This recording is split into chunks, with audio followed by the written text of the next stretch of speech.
Hi, my name is Parth, My name is Vivian. and today we're going to be talking about clinical centrifuges. Clinical centrifuges are basically a type of laboratory equipment used to separate liquids and solids by spinning a sample at high speed. Some examples include blood, lipoproteins, cellular components, DNA fragments, and sediment from urine. It is mainly used for clinical trials and laboratory testing, but can be used in the medical field, such as biomedical research. The main thing that clinical centrifuges are known for is to separate blood. This is where we find that clinical centrifuges have a huge impact on people in our society. How, you may ask? Well, every day there are a ton of people getting injured, and some of them require the need for blood. So, when you donate your blood to the blood banks, it is then sent to the lab to be separated in a clinical centrifuge. Once the blood is separated into its components, it can be tested for infections, diseases, and the blood type. After the lab technicians give it a go, the red and white blood cells, plasma, and platelets are then sent to hospitals where they're stored until it's needed. By having a clinical centrifuge separate the components of blood, doctors are able to make a diagnosis, which is how about 70% of medical decisions are made. Doctors would then know how to follow through with the treatment to help the patient get better. If they're looking at red blood cells, they can detect diabetes, anemia, iron deficiency, and parasites. But if they're observing the white blood cells, doctors can determine if the patient has leukemia, cancer, or malaria.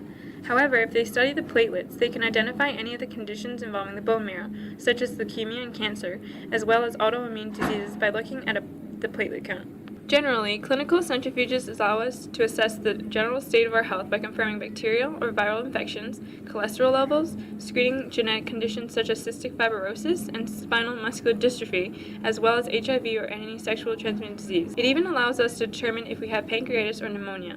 There are many other things that clinical centrifuges detect, but those are some examples.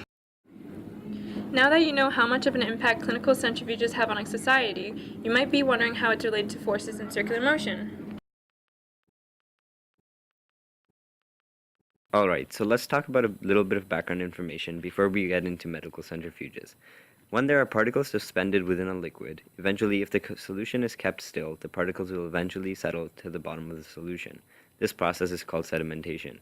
But what happens when the particles are extremely light? It would take days or weeks for these particles to settle to the bottom.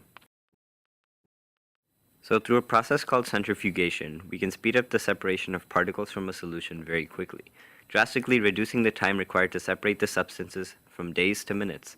Centrifugation is a process of separating two different substances of different densities from a mixture with the help of a centrifuge.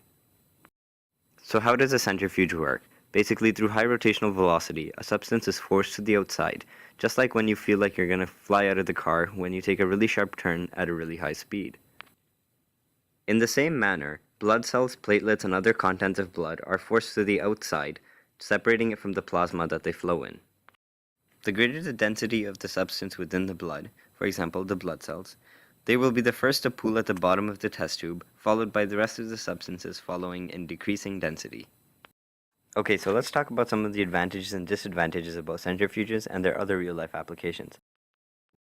The biggest disadvantage to the medical field from centrifuges is that although you can reduce the time it takes to separate blood components, spinning blood at a very high rate or at a very high velocity will actually lead to the destruction of blood components. There must be a balance at which you can maximize the efficiency of a centrifuge with the least amount of time, but also preserve the blood. This disadvantage is very important when it comes to human centrifuges. Have you ever wondered what it feels like when a fighter jet takes a really sharp turn? Flying at high speeds and taking sharp turns in the air creates a phenomenon known as g-forces. G-force is simply the inertial force exerted upon an object when it changes direction traveling at a very high speed. The sharper the turn, the greater the g-force. When pilots are in training, they are required to help their bodies withstand or resist g-forces when they are in flight. If they do not do this, the blood in their bodies will be pushed into their head or straight into their feet, causing them to pass out. To counter this, they must train their bodies to withstand g-forces by taking repeated procedures within a super large centrifuge. Here, they are physically trained to withstand the effects of g-forces on their bodies. Although this training is very helpful, it may still not be enough to withstand the extreme g-forces. But through understanding centripetal forces, scientists and physicists were able to develop a G-suit, which pressurizes the body and helps keep blood to the top part of the body, and prevents blackouts when pilots are in flight. These are just a few applications that we've developed through the use of circular motion and centrifugal force, out of the many. With it comes many advantages and disadvantages. I hope you learned something about centrifuges that has helped change the world and have some new insight on the physics around us. Created using PowToon.